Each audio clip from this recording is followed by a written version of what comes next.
Un cordial saludo para todos. Nos reunimos para hacer la lección divina para este domingo de la Pasión del ciclo A. En el nombre del Padre, y del Hijo y del Espíritu Santo. Amén. Invoquemos al Espíritu Santo. Oh Espíritu Santo, amor del Padre y del Hijo, inspírame siempre lo que debo pensar, lo que debo decir, cómo debo decirlo, lo que debo callar, cómo debo actuar, lo que debo hacer para la gloria de Dios, bien de las almas y mi propia santificación.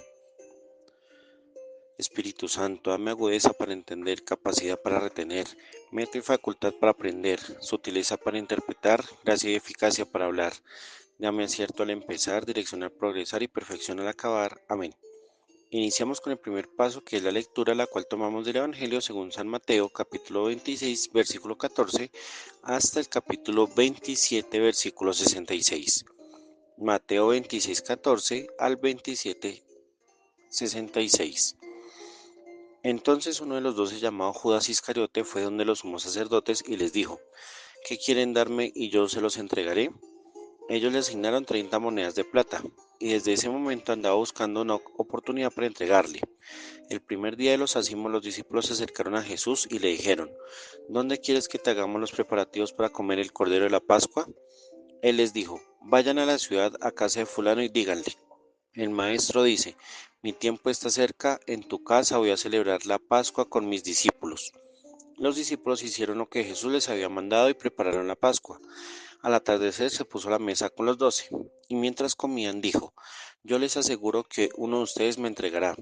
Muy entristecidos se pusieron a decirle uno por uno: ¿acaso soy yo, Señor?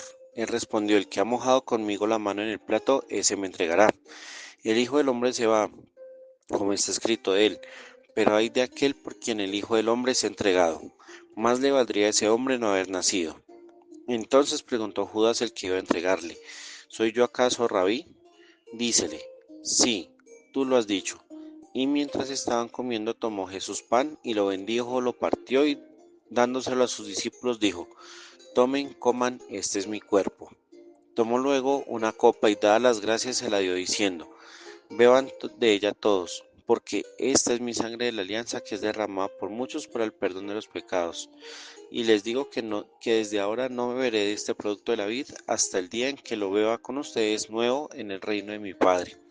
Y cantados los himnos, salieron hacia el monte de los olivos. Entonces les dice Jesús: todos ustedes van a escandalizarse de mí esta noche, porque está escrito: heriré al pastor y se dispersarán las ovejas del rebaño. Mas después de mi resurrección iré delante de ustedes a Galilea.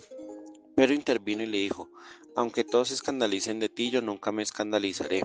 Jesús le dijo: yo te aseguro, esta misma noche, antes de que el gallo cante, me habrás negado 3 veces. Le dice Pedro: aunque tenga que morir contigo, yo no te negaré. Y lo mismo dijeron también todos los discípulos. Entonces va Jesús con ellos a una propiedad llamada Getsemaní, y dice a los discípulos: siéntense aquí mientras voy allá a orar. Y tomando consigo a Pedro y a los 2 hijos de Zebedeo, comenzó a sentir tristeza y angustia. Entonces les dice: mi alma está triste hasta el punto de morir. Quédense aquí y velen conmigo. Y adelantándose un poco, cayó rostro en tierra y suplicaba así: Padre mío, si es posible que pase de mí esta copa, pero no sea como yo quiero, sino como quieras tú. Viene entonces donde los discípulos y los encuentra dormidos, y dice a Pedro: ¿con que no han podido velar una hora conmigo? Velen y oren para que no caigan en tentación, que el espíritu está pronto, pero la carne es débil. Y alejándose de nuevo por segunda vez, oró así: Padre mío, si esta copa no puede pasar sin que yo la beba, hágase tu voluntad. Volvió otra vez y los encontró dormidos, pues sus ojos estaban cargados. Los dejó y se fue a orar por tercera vez, repitiendo las mismas palabras. Viene entonces donde los discípulos y les dice: ahora ya pueden dormir y descansar. Miren, ha llegado la hora en que el Hijo del Hombre va a ser entregado en manos de pecadores. Levántense, vámonos. Miren que el que me va a entregar está cerca. Todavía estaba hablando cuando llegó Judas, uno de los 12, acompañado de un grupo numeroso con espadas y palos de parte de los sumos sacerdotes y los ancianos del pueblo. El que le iba a entregar les había dado esta señal: aquel a quien yo dé un beso, ese es. Préndanle. Y al instante se acercó a Jesús y le dijo: salve, Rabí, y le dio un beso. Jesús le dijo: amigo, a lo que estás aquí. Entonces aquellos se acercaron, echaron mano a Jesús y le prendieron. En esto, uno de los que estaban con Jesús echó mano a su espada, la sacó e hiriendo al siervo del sumo sacerdote le llevó la oreja. Le dice entonces Jesús: vuelve tu espada a su sitio, porque todos los que empuñen espada, a espada perecerán. ¿O piensas que no puedo yo rogar a mi Padre que pondré al punto a mi disposición más de 12 legiones de ángeles? Mas, ¿cómo se cumplirían las escrituras de que así debe suceder? En aquel momento dijo Jesús a la gente: como contra un salteador han salido a prenderme con espadas y palos. Todos los días me sentaba en el templo para enseñar y no me detuvieron. Pero todo esto ha sucedido para que se cumplan las escrituras de los profetas. Entonces los discípulos le abandonaron todos y huyeron. Los que prendieron a Jesús le llevaron ante el sumo sacerdote Caifás, donde se habían reunido los escribas y los ancianos. Pedro le iba siguiendo de lejos hasta el palacio del sumo sacerdote, y entrando dentro, se sentó con los criados para ver el final. Los sumos sacerdotes y el Sanedrín entero andaban buscando un falso testimonio contra Jesús con ánimo de darle muerte, y no lo encontraron a pesar de que se presentaron muchos testigos falsos. Al final se presentaron dos, que dijeron: este dijo, yo puedo destruir el santuario de Dios y en 3 días edificarlo. Entonces se levantó el sumo sacerdote y le dijo: ¿no respondes nada? ¿Qué es lo que estos atestiguan contra ti? Pero Jesús seguía callado. El sumo sacerdote le dijo: yo te conjuro por Dios vivo que nos digas si tú eres el Cristo, el Hijo de Dios. Le dice Jesús: sí, tú lo has dicho. Y yo les declaro que a partir de ahora verán al Hijo del Hombre sentado a la diestra del poder y venir sobre las nubes del cielo. Entonces el sumo sacerdote rasgó sus vestidos y dijo: ha blasfemado. ¿Qué necesidad tenemos ya de testigos? Acaban de oír de la blasfemia. ¿Qué les parece? Respondieron ellos diciendo: es reo de muerte. Entonces se pusieron a escupirle la cara y a abofetearle, y a otros a golpearle, diciendo: adivínanos, Cristo, ¿quién es el que te ha pegado? Pedro, entre tanto, estaba sentado fuera en el patio, y una criada se acercó a él y le dijo: también tú estabas con Jesús el Galileo. Pero él lo negó delante de todos: no sé qué dices. Cuando salía al portal, le vio otra criada y dijo a los que estaban allí: este estaba con Jesús en Nazareo. Y de nuevo lo negó con juramento: yo no conozco a ese hombre.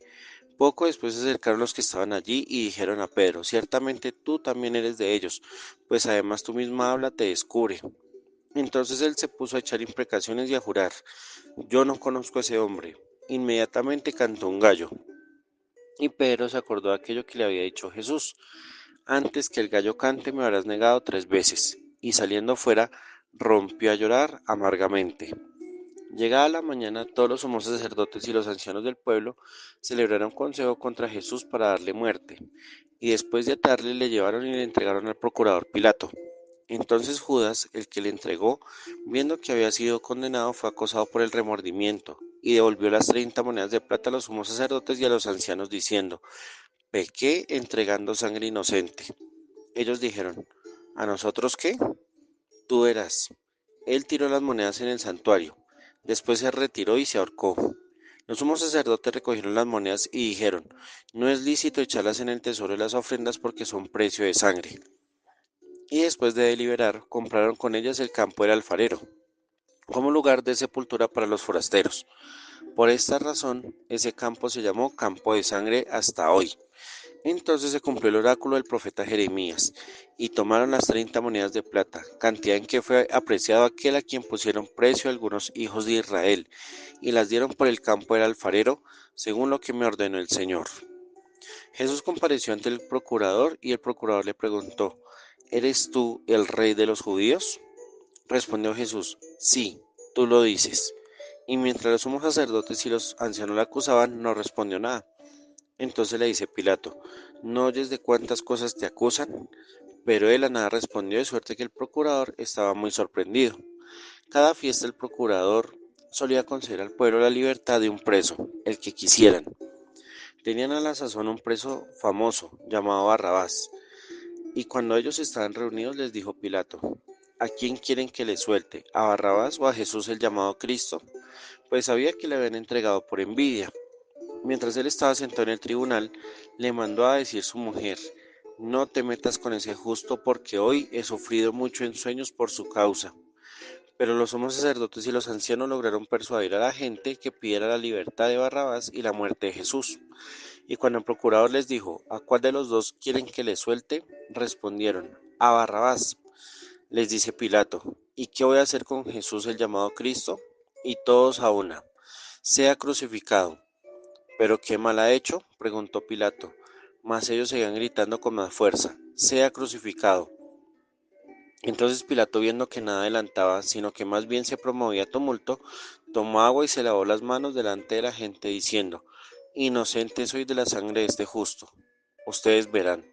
Y todo el pueblo respondió, Su sangre sobre nosotros y sobre nuestros hijos. Entonces le soltó a Barrabás, y a Jesús, después de azotarle, se lo entregó para que fuera crucificado. Entonces los soldados del procurador llevaron consigo a Jesús al pretorio y reunieron alrededor de él a toda la cohorte. Le desnudaron y le echaron encima un manto de púrpura, y trenzando una corona de espinas se la pusieron sobre su cabeza, y en su mano derecha una caña, y doblando la rodilla delante de él le hacían burla diciendo, Salve, Rey de los judíos. Y después de escupirle cogieron la caña y le golpeaban la cabeza. Cuando se hubieron burlado de él le quitaron el manto, le pusieron sus ropas y le llevaron a crucificarle. Al salir encontraron a un hombre de Cirene llamado Simón, y le obligaron a llevar su cruz. Llegados a un lugar llamado Gólgota, esto es Calvario, le dieron a beber vino mezclado con hiel, pero él después de probarlo no quiso beberlo. Una vez que le crucificaron se repartieron sus vestidos echando a suertes, y se quedaron sentados allí para custodiarle. Sobre su cabeza pusieron por escrito la causa de su condena. Este es Jesús, el Rey de los judíos. Y al mismo tiempo que a él crucifican a dos salteadores, uno a la derecha y el otro a la izquierda. Los que pasaban por allí le insultaban meneando la cabeza y diciendo, Tú que destruyes el santuario y en 3 días lo levantas, sálvate a ti mismo si eres hijo de Dios y baja de la cruz. Igualmente los sumos sacerdotes junto con los escribas y los ancianos se burlaban de él diciendo, A otro salvó y a sí mismo no puede salvarse. Rey de Israel es, que baje ahora de la cruz y creeremos en él.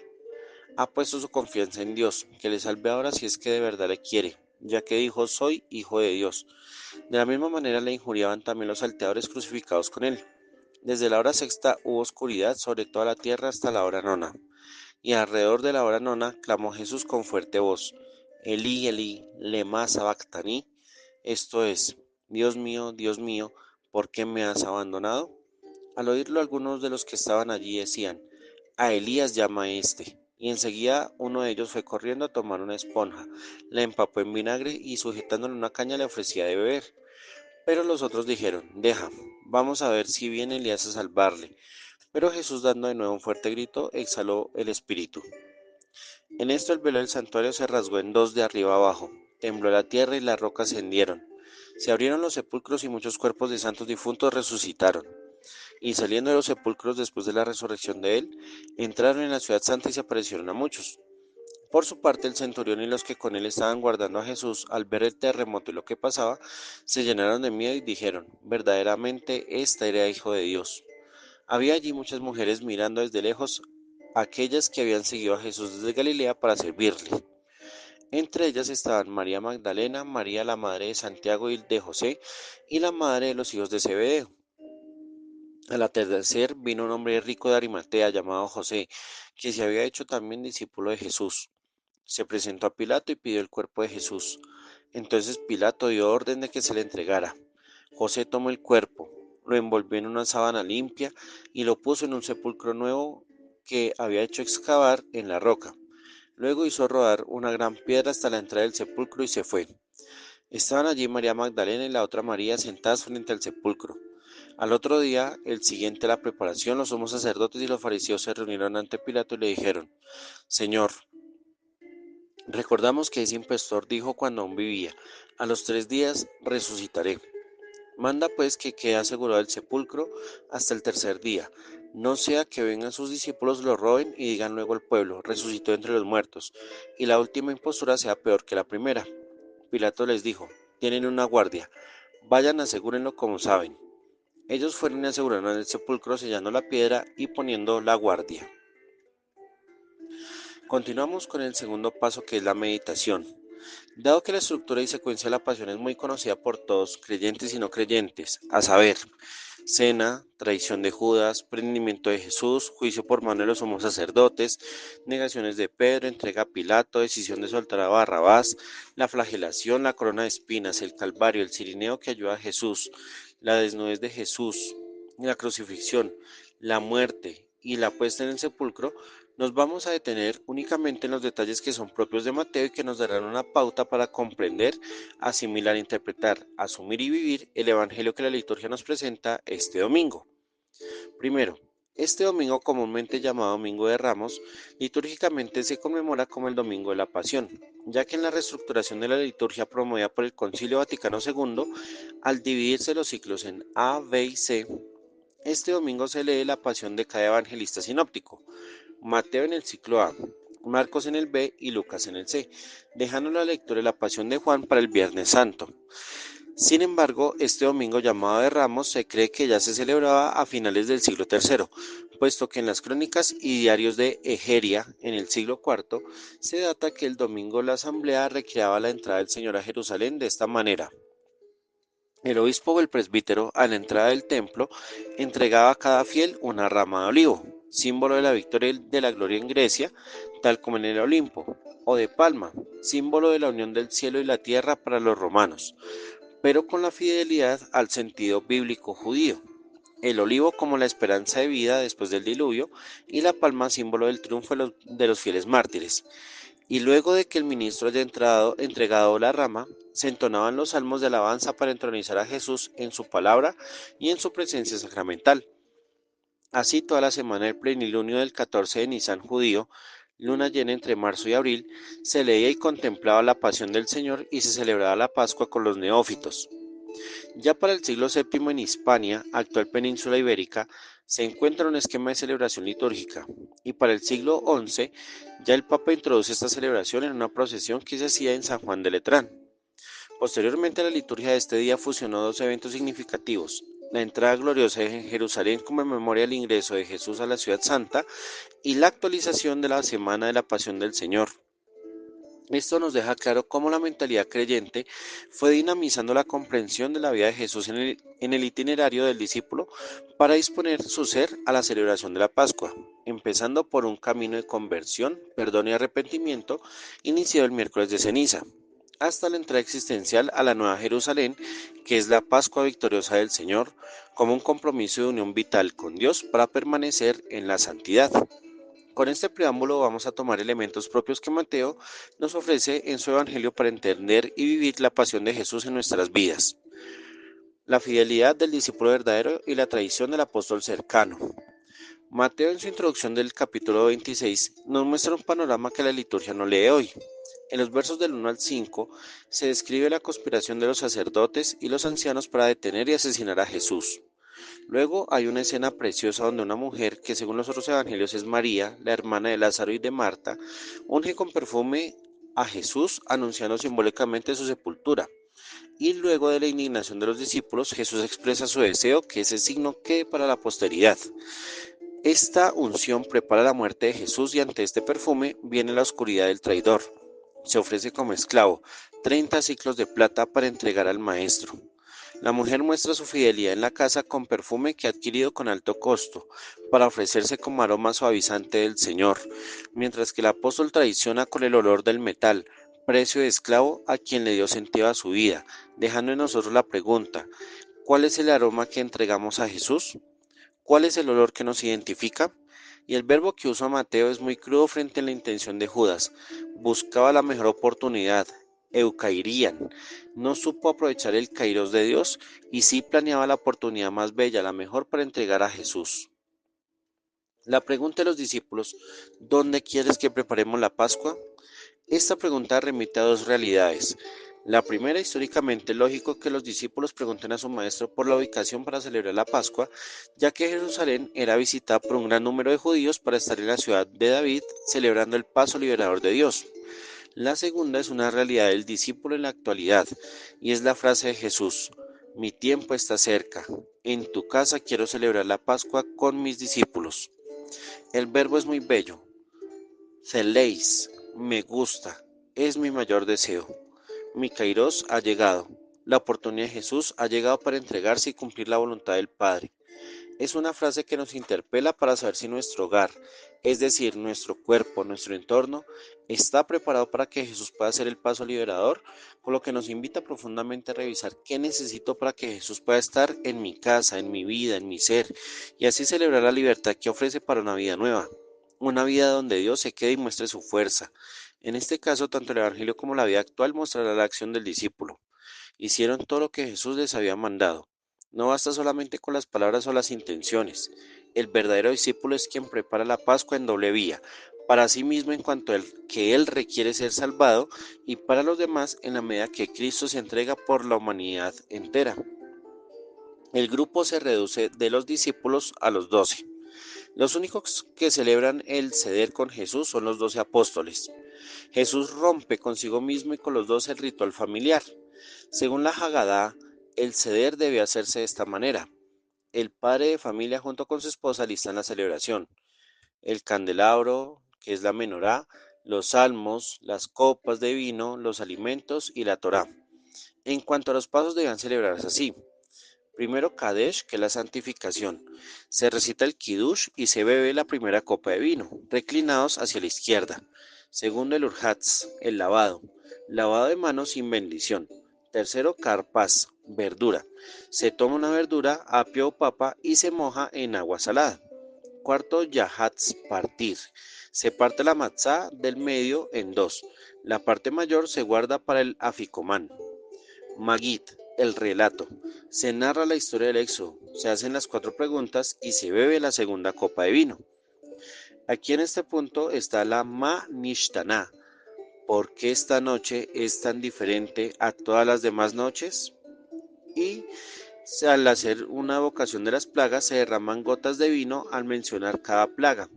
Esto pues como símbolo de acompañamiento en el dolor de los egipcios que sufrieron las 10 plagas.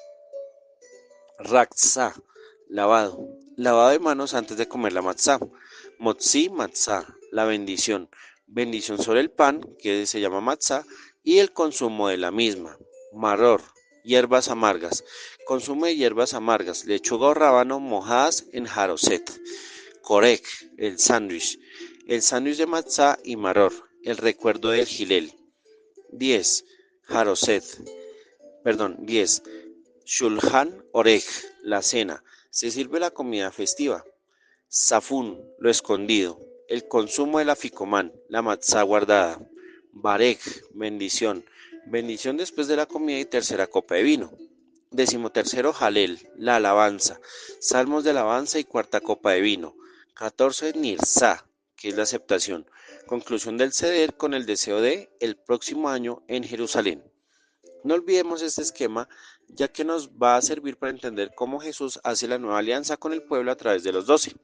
Jesús está sentado con los 12, está en igualdad de condiciones. La preposición meta indica no solo la presencia de estar con alguien, es el hecho de no estar separados, de estar juntos, de no tener diferencias. En la Pascua Dios nos hace a todos iguales, por lo que Mateo sienta las bases de la liturgia eclesial. No hay posiciones ni divisiones, todos por igual comparten en la mesa.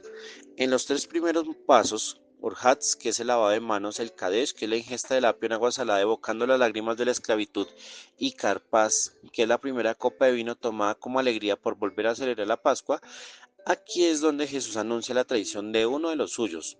La tristeza y la alegría se mezclan, ya que la última comida terrenal de Jesús en este mundo se empaña por la decepción de la traición.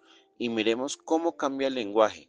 Mientras los 11 llaman a Jesús Señor, reconociendo su dignidad, Judas lo llama Rabí, reduciéndolo a su condición de maestro. Por eso Jesús le responde ante él a la pregunta de si él lo va a traicionar. Tú lo has dicho. Luego el Magid, el pan de la pobreza, ya Hatz, el pan para compartir, las alabanzas al Dios liberador y la Manishtana, porque esta noche es tan diferente a las demás noches, haciendo el memorial de la esclavitud y sus efectos, el hambre, el cansancio, el sudor y las lágrimas, el derramamiento de las 10 gotas de vino, que es la segunda copa para interceder por el pueblo egipcio que sufrió las 10 plagas, y luego de evocar las promesas del Dios de Israel, se come un trozo de motzi matzah y se levanta la copa de la libertad. Al momento de hacer la Shulhan Oret, que es la cena pascual en que se come el cordero con la verdura, Jesús introduce un nuevo ritual. toma el pan, lo bendice, lo parte y lo entrega a los discípulos, no solo a los 12, con un mandato novedoso. Tomen, reciban algo que no es de ustedes, coman, hagan una ingesta total y radical. Este es mi cuerpo. Habla de la extensión de su esencia humana y divina a la esencia temporal del alimento, por lo que el pan sin levadura ya no es solo recuerdo, es la garantía de su presencia y de su ser que inhabita en el cuerpo y el ser del creyente. Hay dos detalles importantes. El verbo tomar en griego no es solamente aprender algo con las manos, es el verbo labón, el mismo que se utiliza para apropiarse de algo de alguien como sucede en el matrimonio. Es una realidad que yo la anhelo para mí, no como posesión, sino como pertenencia y reciprocidad, a lo que Jesús nos invita a apropiarnos de él, de su cuerpo, a hacer nuestro su vida. El verbo eclasen manifiesta el quebrarse por completo, algo que no se puede unir ni reparar. Cristo se rompe a sí mismo para donarse a los demás, y la palabra que usa Jesús es más profunda todavía, somá, que es su cuerpo. No es su carne ni es su piel. Hablar de somá en griego es hablar de la unidad multidimensional de la persona. Es todo su ser el que se entrega. Luego viene la Barek, que es la tercera copa de vino, que se levanta y consume por la igualdad de derechos de la humanidad entera. Y luego de esta acción de gracias, Eucaristía en griego, Jesús modifica la cuarta copa de vino, el Halel Nirza, que es la que se hace por el anhelo de paz y sana convivencia entre los pueblos, para cambiar su sentido, pues Jesús dice, beban de ella, consúmanla totalmente, todos, no solo los discípulos, sino la humanidad entera, porque esta es mi sangre de la alianza, la que antes era simbolizada con la sangre del cordero, ahora es su sangre la que sella el pacto entre Dios y la humanidad, que es derramada en la flagelación, en el camino, en la cruz, por muchos para el perdón de los pecados. La alianza con Dios trae una purificación que superará todo ritual temporal. La sangre, según el ritual judío, no debía ser tocada ni ingerida ni de animal ni de humano, ya que llevaba la impureza. Jesús, al utilizar esta palabra, no habla de su sangre física, sino el significado de la sangre judía. En la sangre está la vida y la identidad. La palabra hebrea para sangre es dam, la cual representa la vida, el alma y la fuerza vital en la tradición bíblica, ya que el alma de la carne está en la sangre, por lo que Jesús les ordena, beban mi alma, beban la fuerza que me da vida. La fuerza y el alma que entrego en la cruz es para que ustedes vivan y se unan al Padre Celestial. Beban la sangre que los llenará del Espíritu Santo. Así Jesús termina la cena diciendo que no volverá a comer en el mundo hasta el cumplimiento del reino. Lo que no hace el bautismo, sí lo hace la participación en la Eucaristía. Además, el añadido de comeré con ustedes ratifica la condición del Emanuel anunciado en su nacimiento y cumplido en su resurrección. Yo estaré con ustedes todos los días hasta el fin de los tiempos. Yo seré tu Dios y tú serás mi pueblo. Así como el pan de la cena pascual se va destrozando en cada parte y rito, el cuerpo de Jesús se va destrozando para mostrar cómo Dios se acerca a nosotros, despojándose de su divinidad, su humanidad, su ser de maestro y sanador, hasta hacerse alimento. La gloria que se manifestó en la transfiguración, el amor que mostró fielmente en las tentaciones, el agua que se anunció en la samaritana, la luz que se hizo visible en el ciego, la vida que se entregó a Lázaro, ahora se hace pan para que nosotros tengamos vida, luz, agua, gloria y amor fiel. Después de la cena, Jesús sale hacia el monte de los olivos. La salida no es el desplazamiento de un lugar a otro, es un verbo que expresa huida. Jesús también huye. Huir no es malo, huir no es de cobardes ni es debilidad. Huir es un acto de confrontación personal, de seguridad y buscar alternativas. Jesús huye porque representa y evoca la huida de David cuando su hijo Absalón lo quería asesinar, y huye también al monte de los olivos. Jesús, como hijo de David, huye el asesinato que le va a hacer su propio hijo, es decir, el pueblo de Israel. Los salmos que entonan son los que el Salterio contiene desde el Salmo 115 hasta el 118. El Salmo 115 que reza la gloria al único Dios verdadero. El Salmo 116 que muestra la acción de gracias del creyente porque Dios oye sus súplicas. El Salmo 117 que es la alabanza a la fidelidad de Dios. Y el Salmo 118 que es la alabanza al amor eterno de Dios. La noche de Pascua. Según el Talmud judío, en la noche de Pascua sucedieron 4 acciones de Dios: la creación, el sacrificio de Isaac, el éxodo de Israel y se espera la cuarta acción que es la llegada del Mesías.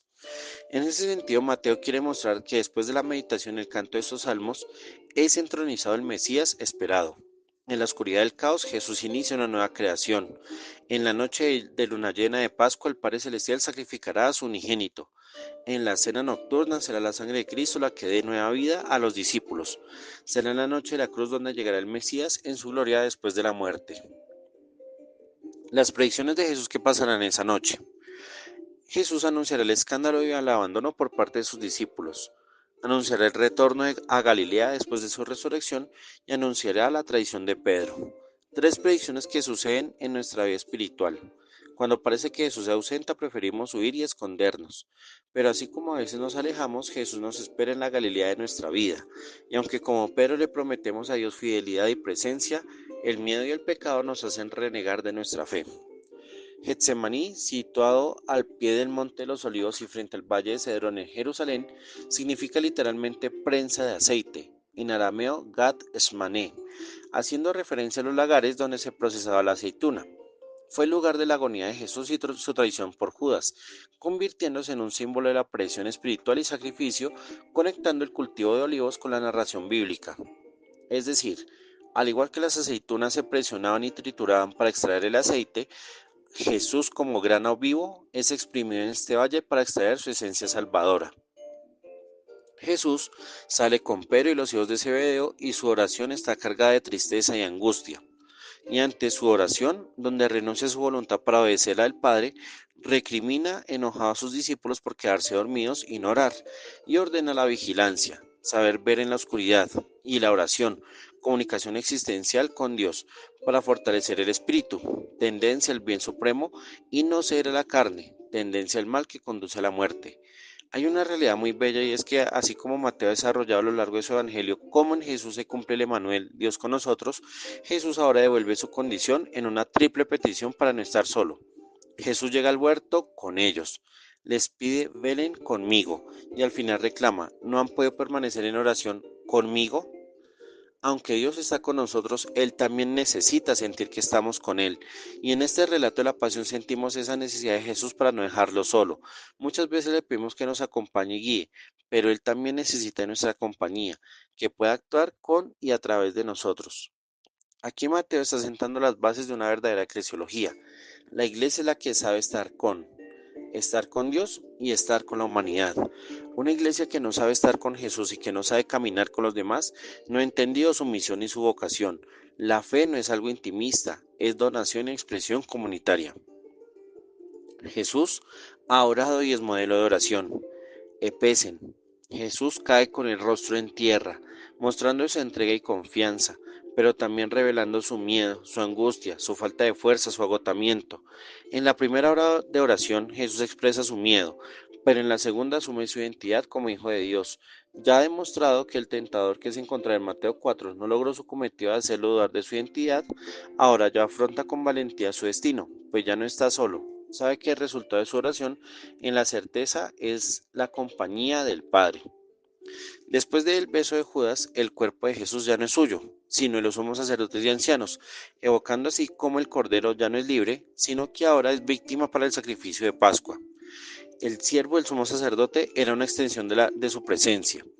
Según las instrucciones de Levítico, si algún miembro sacerdotal estaba mutilado, su servicio era inválido y con ello daba lugar a su expulsión, por lo que si el siervo estaba sin oreja, esto invalidaba la presencia del sumo sacerdote, dando a entender que el gesto no fue accidental, sino que fue debidamente planeado para invalidar todo acto del sumo sacerdote. En Mateo Jesús da la orden de guardar la espada, pero no hay curación del siervo del sumo sacerdote, dando cumplimiento a las instrucciones del Levítico. También se agrega la necesidad de Jesús de que se cumplan perfectamente las escrituras. Además se cumple el primer anuncio de la noche de Jesús. Todos lo abandonaron y huyeron. El juicio se hace indebidamente, a oscuras, en la noche, sin testigos. Es una sentencia religiosa, ya que para la casta sacerdotal Jesús como hombre se ha autoproclamado de la misma naturaleza de Dios.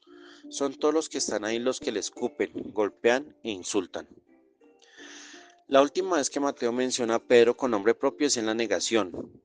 La comunidad lo incluirá después en los 11 que encuentran a Jesús después de la resurrección, pero Pedro ya no se menciona por aparte. Hay una progresión ética que agrava la negación de Pedro. Primero es privada y evasiva ante una criada. No sé qué dices. Segundo es pública y evasiva. Yo no conozco a ese hombre. Tercero es pública y explícita jurando. Yo no conozco a ese hombre.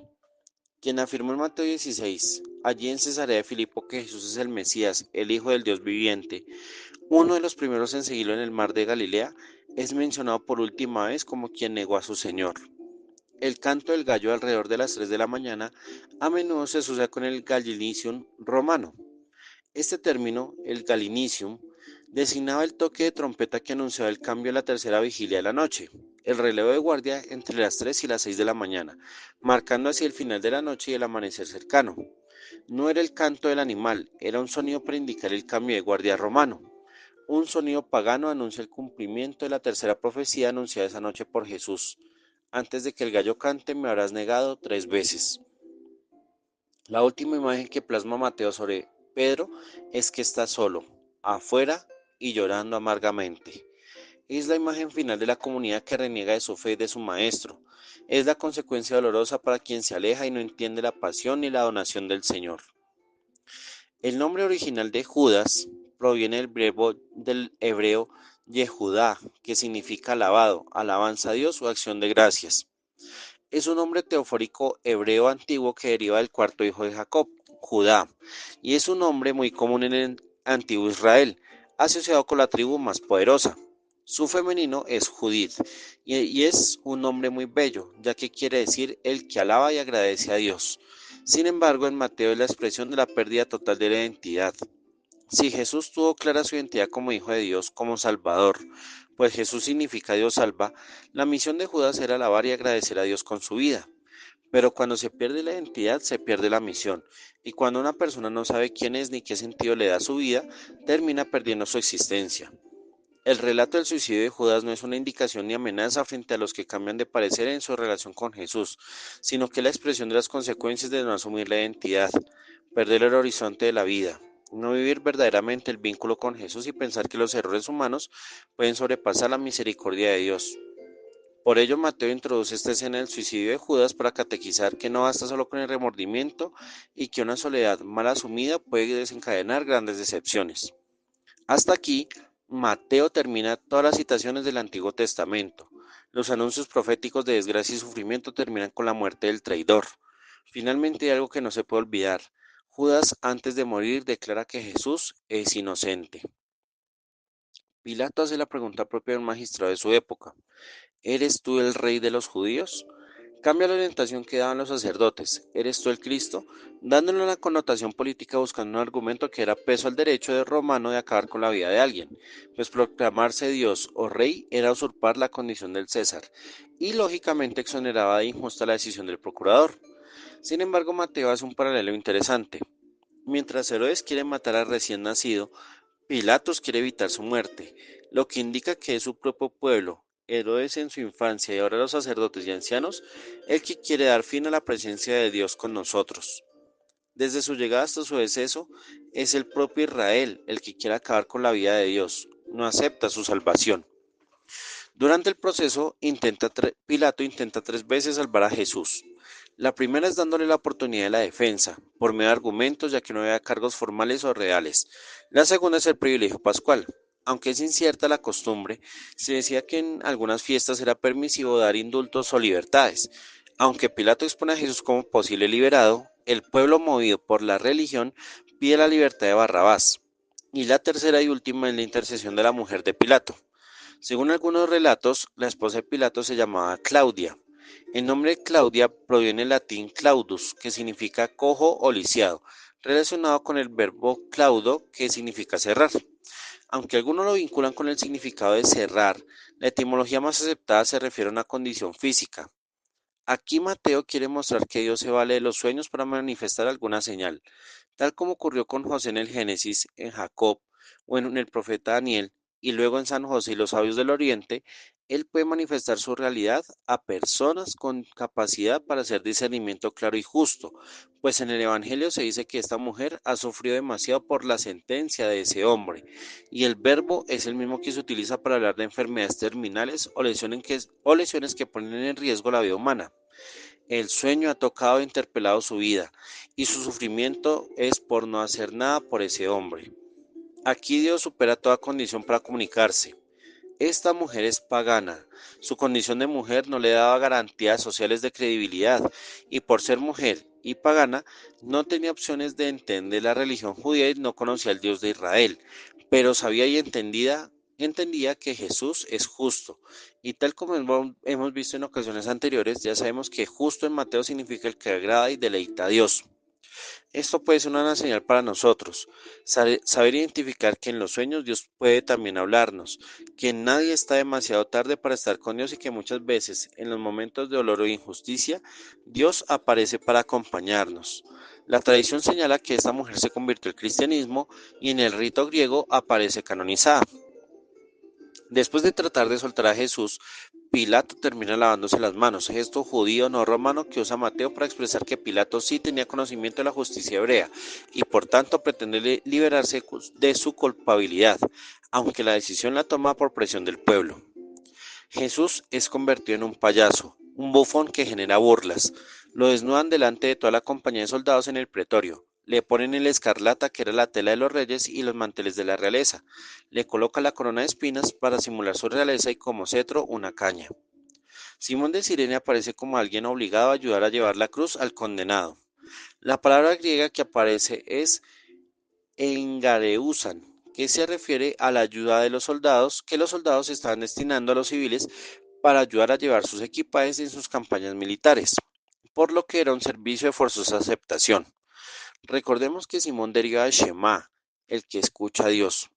Aunque los sinópticos narran esta escena con su carga impositiva de los romanos hacia Simón, quizá puede establecerse un paralelo entre Simón Pedro, que escuchó a Jesús anunciando la pasión, y cómo Jesús lo corrige ante su desagrado, o por su etimología como quien sabiendo escuchar a Dios sabe ayudar a Jesús con la cruz. Aunque el servicio fuera obligatorio, ya la tradición y en otros evangelios aparecerá su nombre como el padre de dos discípulos de Pablo, que son Alejandro y Rufo, sirviendo como ejemplo de testimonio, conversión y adhesión a la comunidad. En la cruz aparece sobre su cabeza su identidad, Jesús el Rey de los judíos. Está su nombre y su identidad como hijo de David. Sin embargo, para los presentes era una ofensa. Para los judíos era la causa de su condena, ya que él no debía asumir ese título. Para los romanos era la guerra política contra el César, justificando así la decisión de Pilato. En la época era normal crucificar y asesinar a todos aquellos que le igualaran el poder en cualquier manifestación. Las palabras que usa la muchedumbre, los sumos sacerdotes y escribas son las mismas que usa el tentador, si eres hijo de Dios, y colocan la condición y la consecuencia para creer en su identidad. Sálvate a ti mismo, que Dios lo salve si tanto lo quiere. Por eso, evitar la cruz es una señal del maligno, del obstáculo que impide la voluntad de Dios. La palabra que pone Mateo en boca de Jesús es el Salmo 22. Dios mío, ¿por qué me has abandonado? No es un salmo de derrota o de queja, es la expresión de la asistencia del Dios victorioso que da la recompensa al justo. Con sus intervenciones, Dios mostrará el poder sobre todo cuanto existe. El vinagre, el vino mezclado con hiel, eran narcóticos usados para evitar o reducir el dolor a los agonizantes. Jesús lo rechaza, no quiere evitar el sufrimiento de su agonía. Los signos de los efectos de la muerte de Cristo. Jesús muere al exhalar su espíritu, es decir, en la cruz entregó todo de sí, no se reservó nada. La oscuridad que acompaña el momento de la pasión puede verse a un eclipse total que se produjo en aquel instante. La ruptura del velo indica la realidad de la eliminación divina de la validez del templo, ya que Cristo es ahora el nuevo templo de Dios. Sacerdote, altar y víctima se unen en él. El terremoto implica la pérdida de toda seguridad y estabilidad, ya que cuando Cristo muere, todo en ti pierde validez. Si tu corazón no se remueve, si tus ideas no cambian cuando contemplas a Cristo crucificado, no estás experimentando la acción de Dios. Dios quita todo para empezar una vida nueva desde cero.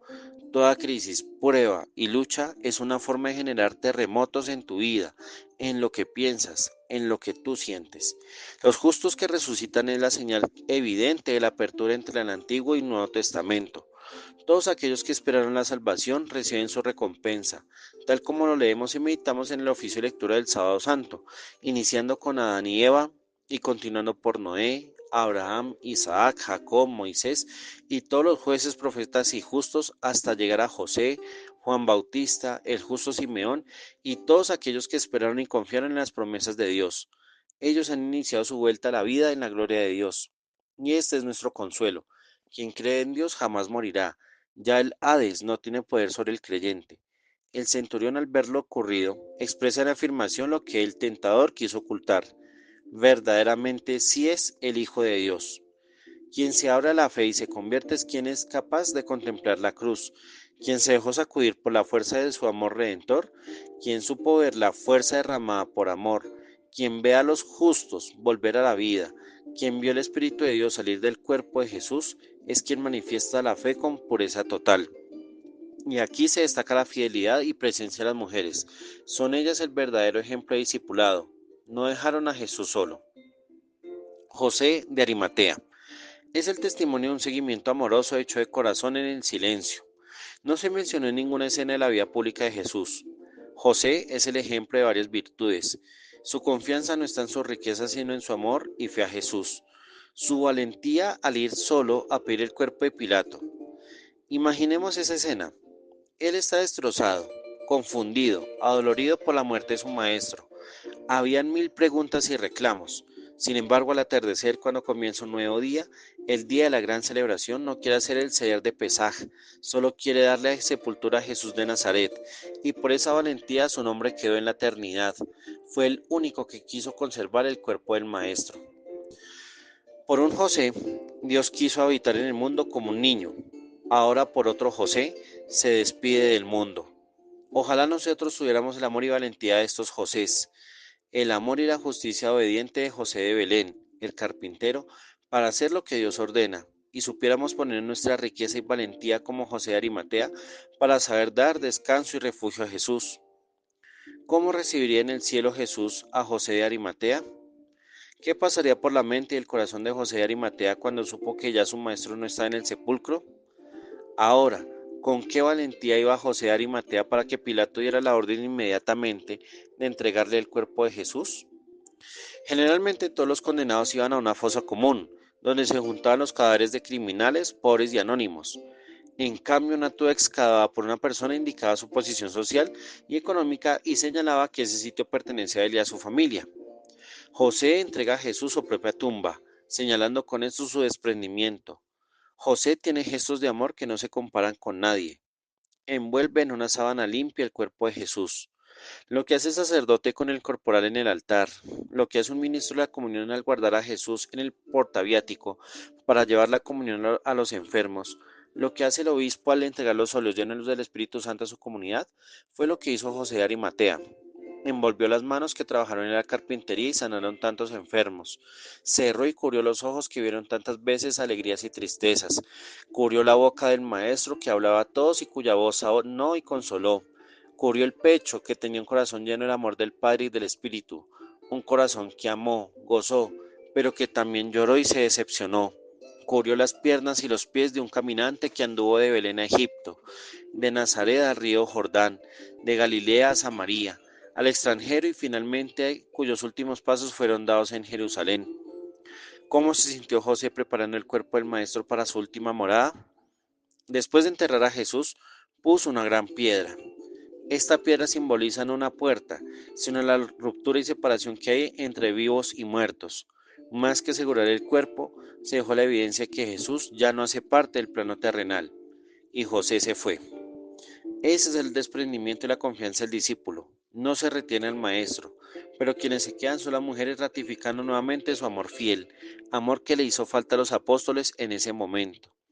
Las mujeres son aquellas cuyas acciones dieron mayor testimonio, pues en vida de Jesús diaconusai, es decir, su servicio, había sido hecho a Jesús, el mismo verbo que se utiliza en la liturgia y la coinonía, es decir, en la comunidad.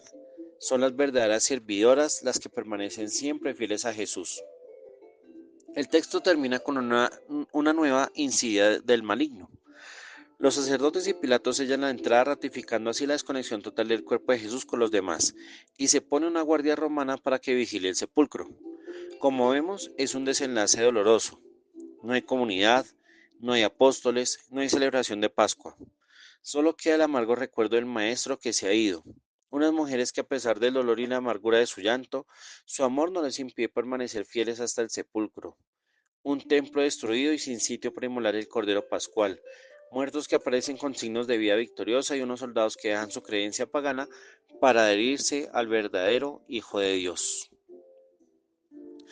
Dirijamos nuestra oración a Dios Padre Celestial.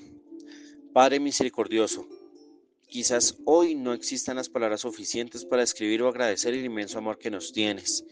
Hoy solo queremos que nos perdones por negar a tu Hijo, olvidar nuestra identidad, condenar al justo y no saber asumir nuestra condición. Gracias por habernos amado hasta el extremo, dando todo de ti para que nos salvemos consumiendo el cuerpo y la sangre de tu amado Hijo. Haz que el Espíritu que Él exhaló nos asista, para poder volver a tus brazos y a tu corazón. Amén. Contemplemos este Evangelio. Cierra tus ojos y vuelve a la escena del Evangelio. Mira a Jesús en la cena. ¿Qué sientes al recibir su cuerpo y su sangre? Mira a Jesús escupido, golpeado, negado y traicionado. ¿Qué sientes tu corazón ante su dolor? Escucha a Jesús que dice, Dios mío, ¿por qué me has abandonado? ¿Qué quieres hacer por él?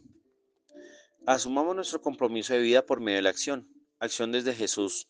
Recibo su cuerpo y su sangre. Acción con Jesús. Camino como el cirineo llevando su cruz. Acción para Jesús. Preparo mi corazón como lo hizo José de Arimatea. Ahora de forma personal o comunitaria profundicemos el Evangelio de hoy. Lectura, ¿qué dice el texto? Meditación, ¿qué quiere decir el texto? Oración, ¿qué le digo a Dios desde el texto? Contemplación, ¿cómo me adhiero existencialmente al texto? Acción, ¿qué debo hacer según lo encontrado en el texto? Aprovechemos esta forma de orar para profundizar y escudriñar lo que Dios nos quiere decir en el hoy de nuestra fe. Conectémonos con su amor y vivamos con autenticidad lo que hemos recibido. Culminemos la lección por medio de la Santísima Virgen María. Salve Reina de los cielos y Señora de los ángeles. Salve Raíz, salve puerta que dio paso a nuestra luz. Alégrate Virgen gloriosa entre todas la más bella. Salva gracia doncella, ruega a Cristo por nosotros. Amén. Que el Señor nos bendiga y nos conceda una buena y provechosa Semana Santa, en el nombre del Padre, y del Hijo, y del Espíritu Santo. Amén.